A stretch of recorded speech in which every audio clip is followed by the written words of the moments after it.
everyone, it's Aaliyah Orozco with Title Sports Network, and I'm joined now with the one and only King Callum Walsh. How are you today? I'm feeling good, yeah, very good.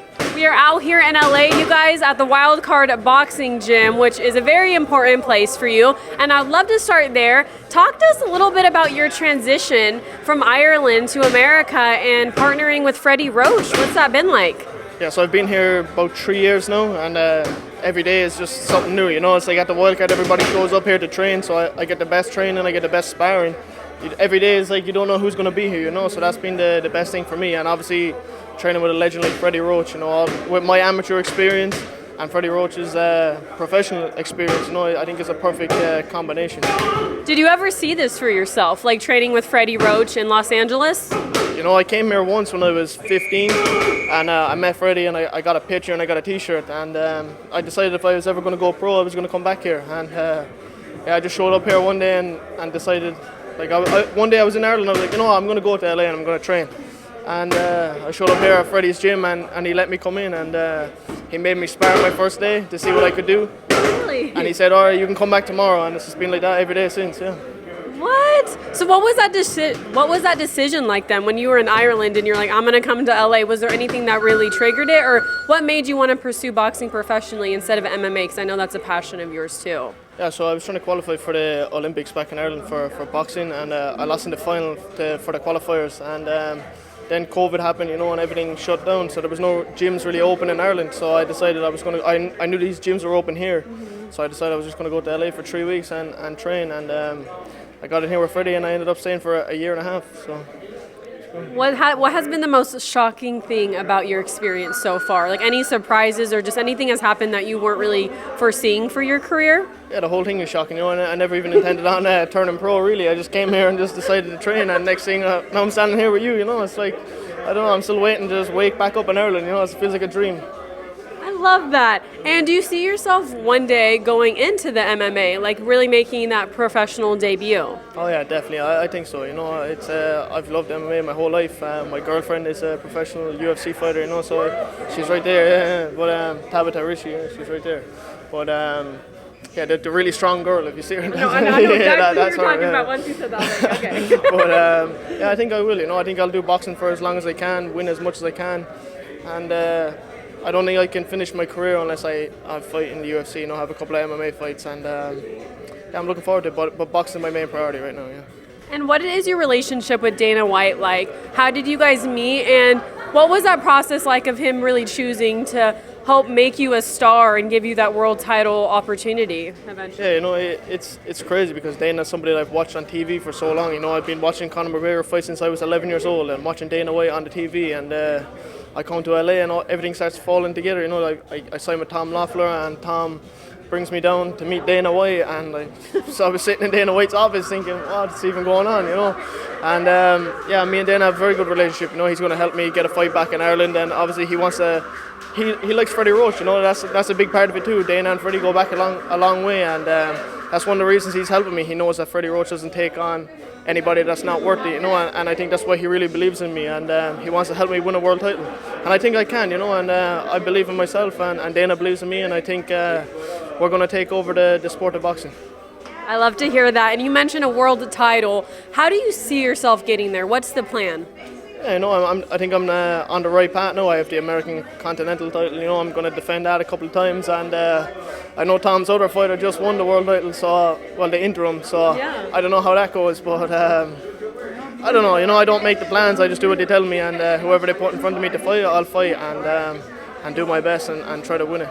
How many fights are you looking to get this year on the calendar? And take one step this way really quick. I think what I fought in March, now I'm going to fight this fight. Hopefully get a fight in Ireland next. That's my goal, to fight back home next. And maybe one more before the end of the year, so 4 fights this year. What would that mean for you to be fighting back in your hometown? It's Cork, Ireland? Cork, Ireland. Yeah, what would that mean for you? Oh, it would be unbelievable. You know, I haven't fought there since my last amateur fight. You know, it was like 4 years ago. That was the last time I fought back in Ireland, and I lost. So I need to get back there now and get a win. Show them. Yeah, I need to get back and get a win. So and obviously, you know, fighting for my own people. I feel like I've had, after this one, it'll be 11 professional fights, and they've all been over here, either New York or LA. So and Boston. So I feel like I need to get back there and put on a fight for my own people. And how does your home people feel? Like, you're one of the most quickest rising stars in boxing. You're talked about. Just, it's really exciting, really, your career and how fast it's been. You already fought at the Madison Square Garden. You're working with Freddie Roach. Like, yeah, what do they think about all this? Yeah, no, I think like every time I go home, there's massive support. You know, everybody supports. We're the Fighting Irish. You know, the Irish people love the fighters, and I get massive support every time I go home, and that's why I feel like they deserve a fight. You know, from me. I feel like they're all supporting me when I'm out here, so I need to get home and put on a big show back there for my own people, especially with Dana White. You know, if you bring Dana White to Ireland for a boxing event, it's crazy. It's unheard of. You know, it's never been done before. That's what we're doing. We're doing things that have never been done before, and yeah, I'm loving every minute of it. What are your thoughts on the Conor McGregor versus Michael Chandler fight? We haven't seen anything from him for a while, so this is an exciting time. Yeah, I think Conor wins. Yeah, you know, I like Michael Chandler now, to be fair. I've talked to him a few times. I like him. I don't have anything against the man, but I think Conor McGregor. I think he wins. You know, I think he's a better striker. He's better on the feet. His counter punching, his counter strikes, they're too good. And I think. Yeah, I think McGregor wins, even though he's been out for a long time. But he's been training, you know, he's been working, and it might not look like it online. But Conor's training. You know, he does this stuff to annoy people. I think he wants Michael Chandler to think that he's not working, but I know he is. So yeah, I think he wins that fight. Yeah. And that's what I was going to ask you about, actually. I mean, kind of the video that just came out of Conor partying. People have been talking about it online. What were your thoughts on that? I think Conor does that on purpose. You know, he knows that he can post something and people are going to talk about it. And I know he's very dedicated. You know, everything he's done in sport. I think he's taking it very serious. You know, I know if he has a fight, he's not going to go in and lose to Michael Chandler. You know, after his time off. So I think he's taking it very serious. Conor just likes to annoy people on purpose. Annoy people on purpose. Well, let's talk a little bit about your fight next Friday, June 7th, against Carlos Ortiz. What are you expecting to see out of him? Yeah, I'm expecting him to come forward, you know, try to push the pace and try to bully me, you know, but it's not going to happen. You know, I've been in there with world champions. I've sparred here with top level fighters, and I know what I'm capable of. And I don't think there's anything he can do to really upset me. You know, I think he's going to try to throw big shots to try to hurt me, but I don't think he can. You know, I've never been hurt. You know, I've never been. They say I got knocked down in my fight in November, but I didn't. It was a push, but I've never been hit and been really hurt. But I know he's strong. He's a dangerous opponent, so I'm looking forward to it. I'm looking forward to a good fight, to be fair. Yeah, I know we're all excited to watch this one. And how has training camp been for you with this opponent in mind? Have you done anything differently than you usually do? No, it's the same. It's the same thing. You know, I just work as hard as I can and prepare for anybody. You know, the same. Obviously, there's a few small things that are maybe different for each opponent, but you know, the game plan's all the same. Just work as hard as I can, be in the best shape possible, and be ready for anything. What's your overall goal in this sport? Like, where can we see you in the next, let's say, year or two? World champion in the next year or two. Hopefully, a world champion. That's my goal. Yeah, be champion of the world and be able to do whatever I want to. Yeah. Did you watch the Fury versus Usyk fight? I seen bits of it. Yeah. And what did you think about it? It was a close fight. I heard Usyk won, but I think he deserved to win. Probably, you know. I seen one clip of him hurt Fury bad. You know, that's probably the difference in a fight like that. You know, so I didn't really see much of it, but I think the right man won probably. I think they're going to have a rematch in December again. Do you think with the rematch there would be any difference, or you think Usyk would still come out victorious?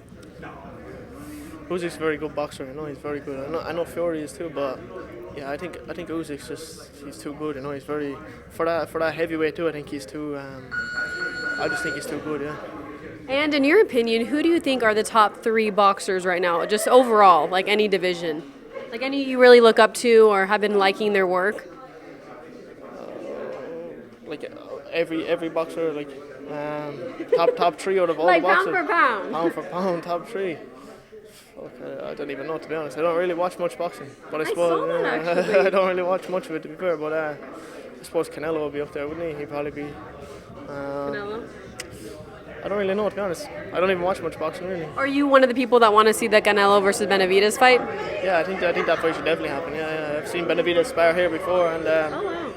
yeah, so I think every fight should happen. You know, anybody that wants to fight anybody, that should happen, especially at that level. You know, once you're up the top level, that's what I want to do. You know, if I'm at the top level, someone's like, "Oh, I want to fight you," I'll say, "No problem, let's make it happen." I think that's how boxing should be. You know, too much negotiation and too much. They should just be like, right, this fella needs to fight him, so fight. Yeah. That's like how MMA is. You know, how the UFC goes. It doesn't matter who you are, you're fighting this guy. You know, I know it's different because there's a lot of different organizations, but still, it should be everybody should be willing to fight each other.